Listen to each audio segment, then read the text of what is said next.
C'est ici. Où ça, docteur? Là, à gauche de la terrasse, sur l'aile du roi.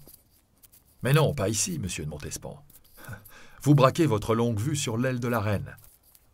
De l'autre côté, au premier étage, 7e fenêtre en partant de la gauche. Celle qui est ouverte? Voilà, c'est ça. Y êtes-vous? Ce n'est pas possible. Je ne le crois pas.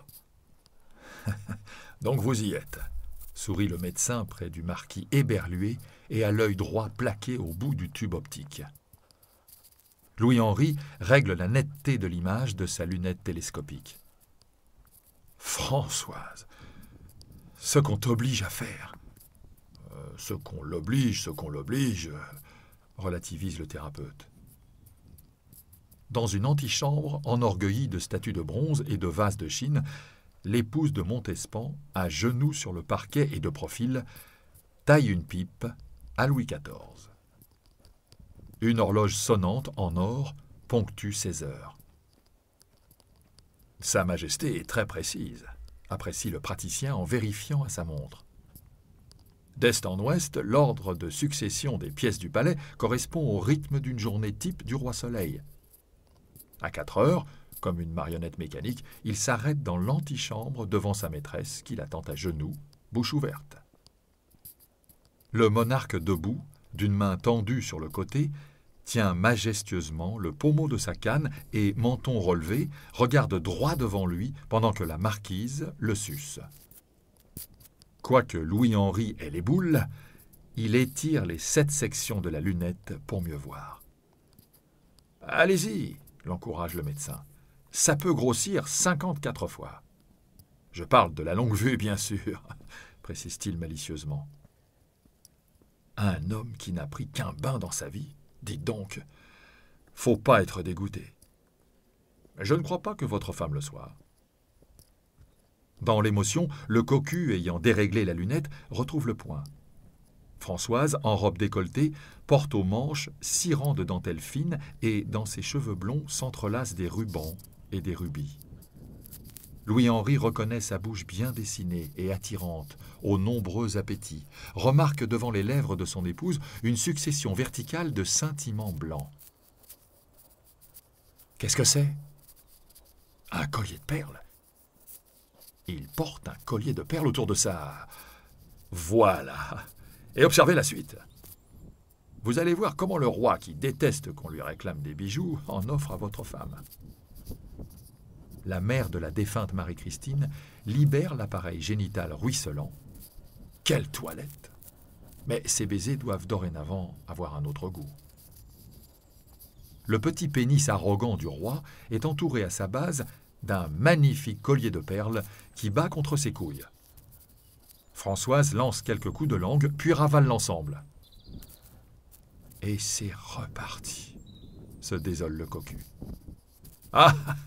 Elle sait rôtir le balai, hein, Madame XIV.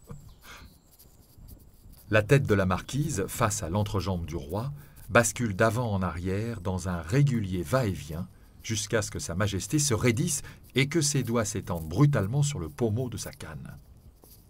Quelques secondes d'immobilité, puis la gorge de Françoise déglutit.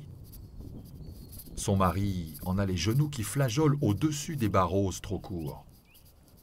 La mère de ses enfants joint maintenant les paumes tournées au ciel sous le sexe bourbon qui s'amollit et pique du gland. Le collier de perles suit la pente, glisse et tombe au creux des mains de Françoise, se relevant pour l'installer autour de son cou, alors que le roi, ayant refermé sa culotte, avance et ouvre une porte. « Il sort de l'antichambre », annonce Montespan, et entre dans la salle de conseil où l'attendent ses ministres pour un bref entretien, devine le médecin du couvent de Charonne. Quelqu'un doit ouvrir une fenêtre.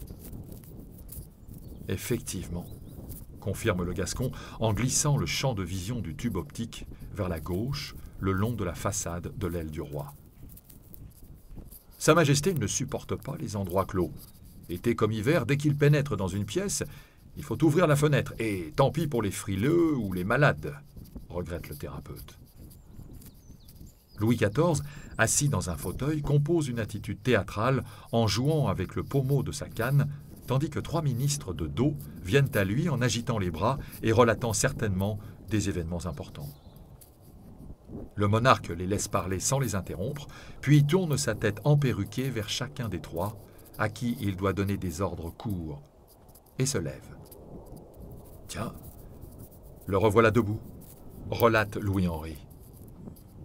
Alors, toujours en allant vers l'ouest, la fenêtre suivante d'une chambre a dû s'ouvrir à son tour. « Bah oui », constate le marquis. Et oh! Entourée d'un baldaquin doré avec des rideaux volants, une femme est à 4 pattes au bord d'un lit. Je la vois finir de basculer par-dessus son dos et sa tête, ses jupons. Celle-ci a de grosses fesses. C'est encore votre femme. Ah bon? Mais comment est-elle arrivée là? Par un passage secret. Le palais en est farci. Elle a grossi, remarque Montespan. 9 grossesses et la gourmandise ont eu raison de sa silhouette marquée par une tendance naturelle à l'embonpoint, diagnostique le médecin. Ça ne lui va pas mal. 9 grossesses. Depuis notre mariage, ma femme a eu 9 enfants.